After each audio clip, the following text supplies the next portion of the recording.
Sir, ഒരു കാര്യത്തിൽ ഞാൻ ബഹുമാനപ്പെട്ട ധനകാര്യമന്ത്രിയോട് യോജിക്കുകയാണ്. കാരണം കിഫ്ബി ഇപ്പോൾ ഡ്രിപ്പ് കൊടുക്കേണ്ട അവസ്ഥയല്ല. കാരണം വെന്റിലേറ്ററിലാണ്. എപ്പോഴാണ് വെന്റിലേറ്റർ ഊരേണ്ടതെന്ന് ബന്ധുക്കളോട് ഡോക്ടർമാർ ചോദിക്കേണ്ട അവസ്ഥയിലാണ്. അല്ല, നിങ്ങൾ ബഹളം ഉണ്ടാക്കണ്ട. ഇത് നമ്മുടെ സംസ്ഥാനത്തെ ബാധിക്കുന്നൊരു പ്രധാനപ്പെട്ട വിഷയമാണ്. നിങ്ങൾ റോജി എം ജോൺ സംസാരിച്ചുകൊണ്ടിരുന്ന സമയത്ത് അങ്കമാലിയിൽ എത്ര കിട്ടി, പറവൂർ എത്ര കിട്ടി, അവിടെ എത്ര കിട്ടിയെന്ന് ചോദിക്കുക. ഈ പണം എന്ന് പറയുന്നത്, കിഫ്ബിയുടെ പണം എന്ന് പറയുന്നത് നിങ്ങളുടെ ആരുടെയും തറവാട്ട് സ്വത്ത് വിറ്റ് ബാങ്കിലിട്ടിരിക്കുന്ന പണമല്ല. ഇതിൻ്റെ കോർപ്പസ് എന്ന് പറയുന്നത്, സർ, ഇതിൻ്റെ കോർപ്പസ് എന്ന് പറയുന്നത് എന്താണ്? മോട്ടോർ വെഹിക്കിൾ ടാക്സിൻ്റെ പകുതി, പെട്രോളിയം സെസ്. സർ, അങ്കമാലിയിലും പറവൂരിലും കൊട്ടാരക്കരയിലും ധർമ്മടത്തും എല്ലാം ഉള്ള ജനങ്ങൾ കൊടുക്കുന്ന മോട്ടോർ വെഹിക്കിൾ ടാക്സും ഞങ്ങളുടെ വോട്ടർമാർ കൊടുക്കുന്ന പെട്രോളിയം സെസ്സുമാണ് ഈ പണം. അത് ഏത് രീതിയിൽ ചെലവാക്കിയാലും ഏത് പദ്ധതി കൊണ്ടുവന്നാലും അത് ഞങ്ങൾക്കെല്ലാം അവകാശപ്പെട്ടാണ്. അല്ലാതെ പ്രതിപക്ഷ അംഗങ്ങളുടെ മണ്ഡലത്തിൽ കൂടുതൽ ചെലവാക്കി പണം കൊടുത്തു എന്ന് പറയുന്നത് ഒരു തെറ്റായ ഒരു സമീപനമാണ്. അതൊരിക്കലും ആവർത്തിക്കാൻ പാടില്ല ഈ സഭയിൽ. സർ, ഇതിൻ്റെ പ്രോബ്ലം ഇവിടെ എന്താണ് ഞങ്ങൾ പറഞ്ഞത്? ഇത് ഒച്ചിഴയുന്ന വേഗതയിലാണ് ഇത് പോകുന്നത്. ഇത് ഡിക്ലെയർ ചെയ്ത് എന്താണ്? 5 കൊല്ലക്കാലത്തേക്ക് 50,000 കോടി രൂപയുടെ പദ്ധതി പ്രഖ്യാപിച്ചു. 65,000 കോടിയുടെ പ്രഖ്യാപിച്ചു. അതാണ് റോജി എം ജോണോട് പറഞ്ഞത് 10,000 കോടി രൂപയുടെ നടത്തും. ഇപ്പം 8 കൊല്ലം കഴിഞ്ഞപ്പോൾ ഇപ്പം ആകെ പൂർത്തിയായിരിക്കുന്ന പദ്ധതികൾ എന്ന് പറയുന്നത് 18,000 കോടി രൂപയുടെ പദ്ധതികളാണ്. പദ്ധതികൾ മൂവ് ചെയ്യുന്നില്ല. ഇവിടെ അസംബ്ലിയിൽ തന്ന കണക്കാണ്. ബഹുമാനപ്പെട്ട ധനകാര്യമന്ത്രി അസംബ്ലിയിൽ തന്ന ഉത്തരമാണ് ഞാൻ പറയുന്നത്, അതാണ് വായിക്കുന്നത്. സർ, പദ്ധതികൾ മൂവ് ചെയ്യുന്നില്ല. എന്തുകൊണ്ടാണ് മൂവ് ചെയ്യാത്തത്? ഇതിൻ്റെ ഒരു എക്കണോമിക് മോഡൽ എന്ന് പറഞ്ഞുകൊണ്ട് ഇത് അവതരിപ്പിച്ചത് ആദ്യത്തെ ഒരു കോർപ്പസാണ് മോട്ടോർ വെഹിക്കിൾ ഫണ്ടും പെട്രോളിയം സെസ്. സർ, അത് കൺസോളിഡേറ്റഡ് ഫണ്ടിൽ നിന്ന് എടുക്കുന്ന തുകയാണ്. ആ തുക എടുത്തില്ലായിരുന്നെങ്കിൽ ഇപ്പോൾ PWDക്ക് കൊടുത്തിരിക്കുന്ന തുകയിൽ ഒരു 1000 കോടി രൂപ കൂടുതൽ വയ്ക്കാം. ഇറിഗേഷന് 500 കോടി കൂടുതൽ വയ്ക്കാം. ബാക്കിയുള്ള വകുപ്പുകൾക്ക്, നിർമ്മാണ പ്രവർത്തനങ്ങൾക്ക് ഈ പണം കൊടുക്കാമായിരുന്നു. ഈ നിർമ്മാണ പ്രവർത്തനങ്ങൾ PWDക്ക് കമ്പാരിറ്റീവ്ലി ബെറ്റർ ആയിട്ടുള്ളൊരു സിസ്റ്റമുള്ള സംസ്ഥാനമാണ് കേരളം. ഇംപ്ലിമെൻറ്റേഷൻ വലിയ കാലതാമസം, വല്ല കോൺട്രാക്ടർമാരൊക്കെ ഇട്ടിട്ട് പോയാൽ മാത്രമാണ് PWDയുടെ വർക്ക് സാധാരണ ഡിലേ വരാറുള്ളത്, വളരെ അപൂർവമായി. പിന്നെ സ്ഥലമെടുപ്പിൻ്റെ താമസം. അല്ലാതെ കേരളത്തിൽ വർഷങ്ങളായി പബ്ലിക് വർക്ക്സ് ഡിപ്പാർട്ട്മെൻറ്റ് എന്ന് പറയുന്ന ഡിപ്പാർട്ട്മെൻറ്റ് വളരെ സാമാന്യം നന്നായി ഫങ്ഷൻ ചെയ്യുന്ന, ഇംപ്ലിമെൻ്റ് ചെയ്യുന്ന ഒരു ഡിപ്പാർട്ട്മെൻറ്റാണ്. എത്രയോ വർഷമായി നമ്മുടെ പ്രോജക്റ്റുകൾ. സർ, ആ സ്പീഡ്, PWDയുടെ സ്പീഡ്, അതിൻ്റെ 10-1 സ്പീഡ് ഈ കിഫ്ബിയുടെ വർക്കുകൾക്കുണ്ടോ? നിങ്ങളൊന്ന് റിവ്യൂ ചെയ്യും. 10-1 സ്പീഡുണ്ടോ? കിഫ്ബിയുടെ തന്ന വർക്കും PWD തന്ന വർക്കും തമ്മിൽ നിങ്ങളൊന്ന് കമ്പയർ ചെയ്യും. എത്ര വേഗത്തിലാണ് PWDയുടെ വർക്ക് നടക്കുന്നത്? കിഫ്ബിയുടെ വർക്ക് നടക്കുന്നുണ്ടോ? നടക്കുന്നില്ല. ഇതേ പണമാണ്. അന്നത്തെ ഉദ്ദേശം എന്തായിരുന്നു? അന്നത്തെ ധനകാര്യമന്ത്രിയുടെ വിചാരം എക്സ്ട്രാ ബജറ്ററി പണം 3% കടമെടുക്കാൻ പറ്റുള്ളൂ, ധനക്കമ്മിയുടെ 3%. അതിൻ്റെ അപ്പുറത്ത് പണം എടുത്തു കൊണ്ടുവരണം പുറത്തുനിന്ന്, എക്സ്ട്രാ ബജറ്ററി ആയിട്ട് പുറത്തുനിന്ന് എടുക്കണം. കടമെടുപ്പിൻ്റെ പരിധിയിൽ വരാതെ കോടികൾ കടമെടുക്കണം. ആ കടമെടുത്തു കഴിഞ്ഞാൽ ആ കടം കൊണ്ട് വികസന പ്രവർത്തനം നടത്തണം. അന്ന് ഞങ്ങൾ ഒപ്പോസ് ചെയ്ത് എന്ത് പറഞ്ഞാണ്? ഒരിക്കലും അത് എക്സ്ട്രാ ബജറ്ററി ഇതായിട്ട് വരാൻ പറ്റില്ല. കാരണം അത് കടമെടുപ്പിൻ്റെ പരിധിയിൽ വരും. Article 293 is very clear. ഒരു കാരണവശാലും പുറത്തു നിന്ന് കടമെടുക്കാൻ സമ്മതിക്കില്ല.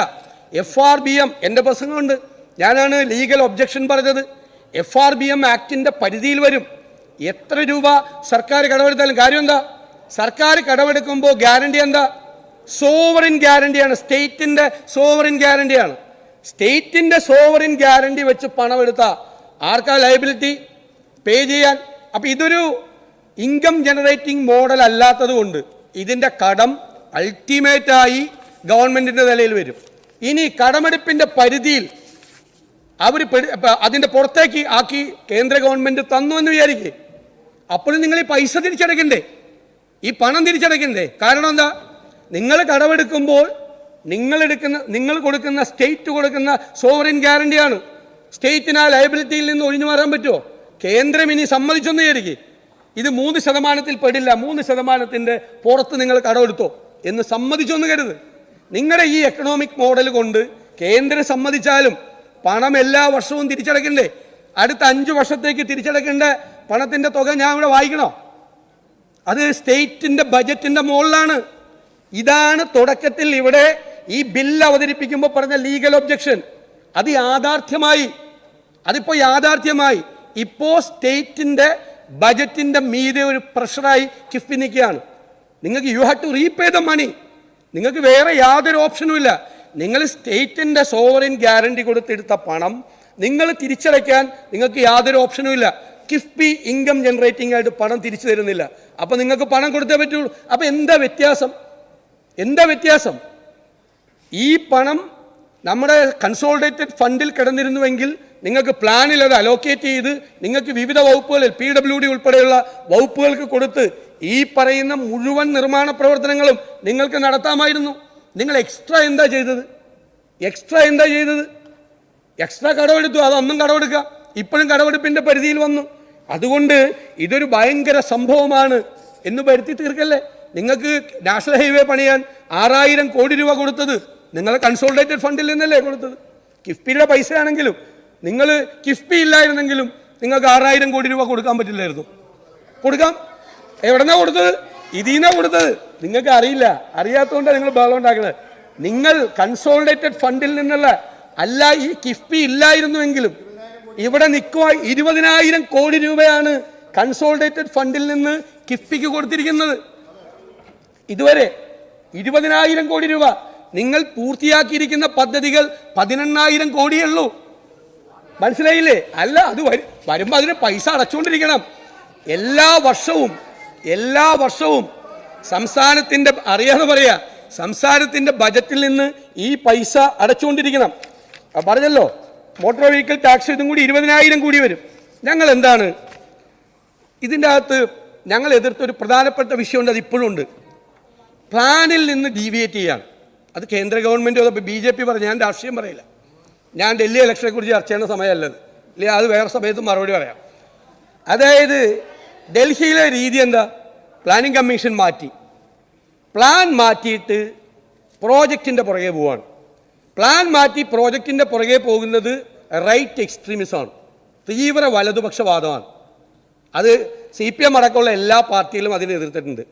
പ്ലാനിൻ്റെ പ്രശ്നം എന്താ? പ്ലാനിനൊരു പ്രയോറിറ്റി ഉണ്ട്.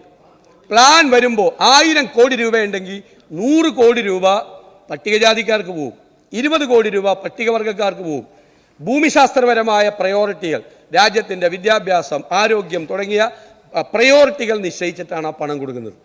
പ്ലാൻ ഇല്ല, പ്രോജക്റ്റ് ആണെങ്കിൽ വേറെ കുറേ അഡ്വാൻറ്റേജ് ഉണ്ട്. ഞാൻ പറയുന്നില്ലത്. പ്രോജക്റ്റിൻ്റെ പുറകെ പോകുമ്പോൾ പ്രോജക്റ്റിനോടാണ് അട്രാക്ഷൻ. ഇത് പ്രോജക്റ്റുകളാണ്, പ്ലാനിൻ്റെ ഭാഗമല്ല. അതുകൊണ്ടാണ് റോജി എം ജോൺ ഇവിടെ ക്ലിയറായിട്ട് പറഞ്ഞത്, നിങ്ങൾ ഇത്ര കോടി ചെലവാക്കിയപ്പോൾ ഇത്രയും പൈസ നിങ്ങൾ പ്ലാനിലാണ് ചെലവാക്കിയേക്കണമെങ്കിൽ അതിൻ്റെ 12% നിങ്ങൾ പട്ടികവർഗക്കാർക്ക് കൊടുക്കണമായിരുന്നു. ഇപ്പം നിങ്ങൾ ചെലവാക്കിയേക്കണ പണത്തിൻ്റെ 3%-ൽ താഴെയാണ് പട്ടികവർഗ പ്രോജക്റ്റിന് വേണ്ടി ചെലവാക്കിയിരിക്കുന്നത്. അപ്പോൾ പ്ലാനിനൊരു അന്തസത്തയുണ്ട്. പ്ലാനിൻ ഉപേക്ഷിച്ച് നിങ്ങൾ പ്രോജക്റ്റിന് പുറകെ പോകുമ്പോൾ ഒരുപാട് പിന്നോക്കം നിൽക്കുന്ന സാമൂഹ്യ വിഭാഗങ്ങളോട് ഒച്ചയുണ്ടാക്കുന്നത് ശ്രദ്ധിക്കണം. നീതി പുലർത്താൻ പറ്റില്ല. ഇത് ഞങ്ങളിവിടെ റൈസ് ചെയ്ത പോയിന്റാണ്. ഇത് കേന്ദ്ര ഗവൺമെന്റിന്റെ നയമാണ്. ഇത് BJP നയമാണ്.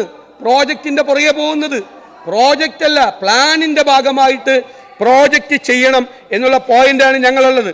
പിന്നെ ഇത് ടാക്സ് കൊടുത്ത പണമാണ്. കട കൊടുത്ത പണമല്ല, ടാക്സ് കൊടുത്ത പണം. പെട്രോളിയം സെസ് കൊടുത്തത്, മോട്ടോർ വെഹിക്കിൾ ടാക്സ് കൊടുത്തത്. എന്നിട്ട് അതിൻ്റെ മീതെ വീണ്ടും ടോൾ ഏർപ്പെടുത്തിയാൽ ഡബിൾ ടാക്സേഷനാണ്. നിങ്ങൾ NHA ഇപ്പോൾ കേന്ദ്ര ഗവൺമെൻറ് അല്ലേ NHAയുടെ പണിയുന്നത്. അവർ വേറെ പണം എടുത്തിട്ട് കടമെടുത്തിട്ടാണ് ഇത് നടത്തുന്നത്. എന്നിട്ട് അവർ ടോൾ വിരിക്കുകയാണ്. നമുക്ക് ടാക്സ് അല്ല സെസ് വേറെ. ഞാൻ പറഞ്ഞേക്കെ ഇത് ചെയ്യുവാണ്. നമ്മൾ ഡബിൾ ടാക്സേഷനാണ്. നമ്മൾ മോട്ടോർ വെഹിക്കിൾ ടാക്സും മേടിച്ചു ആളുകളോട്, റോഡിൽ പെട്രോൾ ഒഴിച്ച് വണ്ടി ഓടിക്കുന്നതിൻ്റെ ടാക്സും മേടിച്ചു, 2 ടാക്സ് മേടിച്ചു. എന്നിട്ട് അതിൻ്റെ മീതെ വീണ്ടും ടോളിൻ്റെ ടാക്സാണ്, ട്രിപ്പിൾ ടാക്സേഷനാണ്. റോഡിലൂടെ യാത്ര ചെയ്യുന്നതിന് നിങ്ങൾ മോട്ടോർ വെഹിക്കിൾ ടാക്സും പെട്രോളിയം സെസ്സും മേടിച്ച് ഇനി ടോളും കൂടി നിങ്ങൾ വാങ്ങിക്കാൻ പോകുന്നു. ശരിയല്ല, ഇത് നീതിപൂർവമായ ഒരു നിലപാടല്ല. അതുപോലെ നിങ്ങൾ മസാല ബോണ്ട് വാങ്ങിക്കാൻ പോയി, ഞങ്ങളതിനെ എതിർത്തു. 9.72% പലിശയ്ക്കാണ് 2150 കോടി മേടിച്ചിട്ട് 3150 കോടി രൂപ തിരിച്ചടച്ചു. അത് ബജറ്റിൽ നിന്നാണ് തിരിച്ചടച്ചത്. ഈ അന്താരാഷ്ട്ര ഫിനാൻസ് മാർക്കറ്റിൽ 1%-നും 0%-നും ലോൺ കിട്ടും. എത്രയാണ് ജർമ്മൻ കമ്പനിയിൽ നിന്ന് നമ്മുടെ മെട്രോയ്ക്ക് മേടിച്ചത്രേ 1.5% അല്ലേ ഇൻട്രസ്റ്റ്. 1.5%-നാണ് UDF ഗവൺമെന്റിന്റെ കാലത്ത് ജർമ്മൻ ധനകാര്യ സ്ഥാപനത്തിൽ നിന്നും ലോൺ വാങ്ങിച്ചത്. 1%-നും 1.5%-നും 0.5-നും 0%-നും അന്താരാഷ്ട്ര ഫിനാൻസ് മാർക്കറ്റിൽ ലോൺ കിട്ടുമ്പോൾ നിങ്ങൾ പോയി അവിടെ പോയി മണിയടിച്ച് 9.72%-ന് മസാല ബോണ്ട് വാങ്ങിച്ചു. എന്നിട്ടിത് 6%-ന് ഇവിടുത്തെ ബാങ്കിൽ കൊണ്ടുപോയിട്ട് 6%-ന് ഇവിടുത്തെ ഫിക്സഡ് ഡെപ്പോസിറ്റ് ഇവിടെ കൊണ്ടുപോയിട്ട് 6%-ന്. ശരിയാണോ? ഇതാണോ എക്കണോമിക് മോഡൽ? ഇതാണ് ഓൾട്ടർനേറ്റീവ് എക്കണോമിക് മോഡൽ എന്ന് പറയുന്നത്. സാർ ഇവിടെ C&AGയുടെ ഇതിനെ കുറിച്ച് പറഞ്ഞു. C&AG സ്ക്രൂട്ടിനി ചെയ്യണ്ടേ സാർ? സർക്കാരിൻ്റെ കൺസോളിഡേറ്റഡ് ഫണ്ടിൽ നിന്ന് ചെലവാക്കുന്ന പണത്തിൻ്റെ സ്ക്രൂട്ടിനി ഈ സഭ ചെയ്യണ്ടേ? ലെജിസ്ലേച്ചർ പ്രോസസ് അല്ലേ ഇത്? നമ്മുടെ സഭ ഡിമാൻഡ് പരിശോധിക്കും ഇല്ലേ? ഡിമാൻഡ് ചർച്ച നടത്തും ഓരോ വകുപ്പിനെ കുറിച്ച്. അതിൻ്റെ മീതെയുള്ള അപ്രോപ്രിയേഷൻ നമ്മൾ പാസ്സാക്കും. അതായത് ധനം ചെലവാക്കാൻ ഉള്ള അനുമതി, പിന്നെ അത് ധനവിനിയോഗത്തിനുള്ള അനുമതി. ഈ 2 കോൺസ്റ്റിറ്റ്യൂഷണൽ പ്രോസസ്സ് കഴിഞ്ഞിട്ടാണ് ഓരോ രൂപ ചെലവാക്കുന്നതും തലനാരിഴകീറി പരിശോധിക്കുന്ന സ്ഥലമാണ് ലെജിസ്ലേച്ചർ. അതല്ലേ നമ്മളിപ്പോൾ നടത്തിക്കൊണ്ടിരിക്കുന്ന ഈ ബജറ്റിന്റെ പ്രോസസ്സ് എന്ന് പറയുന്നത്.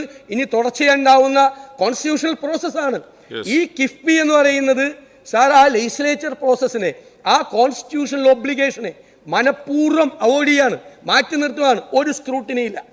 ഇനി അനദർ തിങ്, നമ്മളിവിടെ ചെലവാക്കുന്ന പണം സഭ പാസാക്കി സഭയുടെ അനുമതിയോടുകൂടി ഈ സംസ്ഥാനത്ത് ചെലവാക്കുന്ന പണം controller and auditor general audit ചെയ്യും.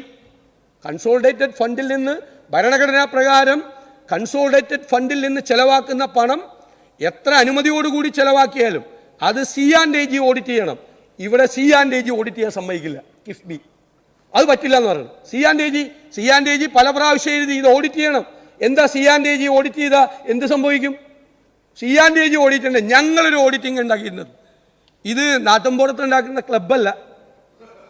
അവിടെ ഓഡിറ്റിംഗ് 2 പേരെ ഓഡിറ്ററായിട്ട് വെച്ചിട്ട് നാട്ടുംപുറത്തെ ക്ലബില് അല്ല, പ്ലീസ് ലെറ്റ് മീ കംപ്ലീറ്റ്. നാട്ടുംപുറത്തെ ക്ലബില് 2 ഓഡിറ്റർമാരെ വെച്ചിട്ട് അവിടുത്തെ വരുമാനവും പരിസംഖ്യയും പരിശോധിക്കുന്ന പോലെയല്ല. ഇത് നാട്ടുകാരടക്കുന്ന നികുതി പണമാണ്. ഭരണഘടനാപരമായ പരിശോധനകൾക്ക് ഓഡിറ്റിങ്ങിന് വിധേയമാക്കണം. നിങ്ങൾ അതിനെ ഒഴിവാക്കുന്നു മനഃപൂർവ്വം. കാരണം എന്താ? ആ സ്ഥാപനത്തെ ഓഡിറ്റ് ചെയ്താൽ അതൊരു വെള്ളാനയാണ് എന്ന് ബോധ്യപ്പെടും. കാരണം അവിടെ നടക്കുന്നത് മുഴുവൻ ബാക്ക്ഡോർ അപ്പോയിൻമെന്റ്. അവിടെ ആര് തീരുമാനിക്കുന്നു സാർ അവിടുത്തെ സാലറി? ഞാനിപ്പോൾ വ്യക്തികളെ പരാമർശിച്ച് അവിടുത്തെ സാലറി റേറ്റ് ഒന്നും പറയുന്നില്ല.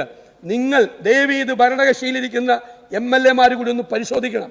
നമ്മുടെയൊക്കെ പേരിലൊരു സ്ഥാപനം ഉണ്ടാക്കിയിട്ട് എത്ര ലക്ഷം രൂപ ആണ് അവിടെ ഓരോരുത്തർ ശമ്പളം മേടിക്കുന്നത്. റിട്ടയർ ചെയ്ത് വന്ന് ഓരോ സ്ഥാനത്തിരിക്കുന്ന ഇവിടുത്തെ PWDയിലെ എക്സ്പീരിയൻസ്ഡായ ചീഫ് എഞ്ചിനീയർമാർ എല്ലാം പരിശോധിക്കുന്ന ഓഡിറ്റ് BSNL നിന്ന് റിട്ടയർ ചെയ്ത ആൾ അവിടെ പരിശോധിക്കണം. എന്നിട്ട് എത്ര ലക്ഷം രൂപയാണ് ഈ കിഫ്ബിയിൽ ഇരുന്ന് ഓരോരുത്തർ ശമ്പളം പറ്റുന്നത് എന്ന് നോക്കണം.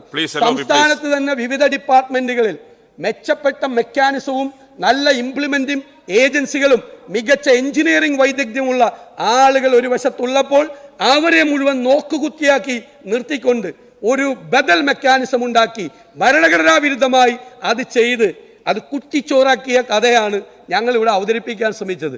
സാർ, ഇത് വളരെ ഗൗരവത്തോടു കൂടി ഇത് കൈകാര്യം ചെയ്യണം. നിയമപരമായ കാര്യങ്ങളിലേക്ക് ഇത് തിരിച്ചു കൊണ്ടുവരണം. കിഫ്ബി ഇപ്പോൾ സംസ്ഥാനത്തിന് ഒരു ബാധ്യതയായിരിക്കുന്നു, സംസ്ഥാനത്തിൻ്റെ ബജറ്റിന് ബാധ്യതയായിരിക്കുന്നു.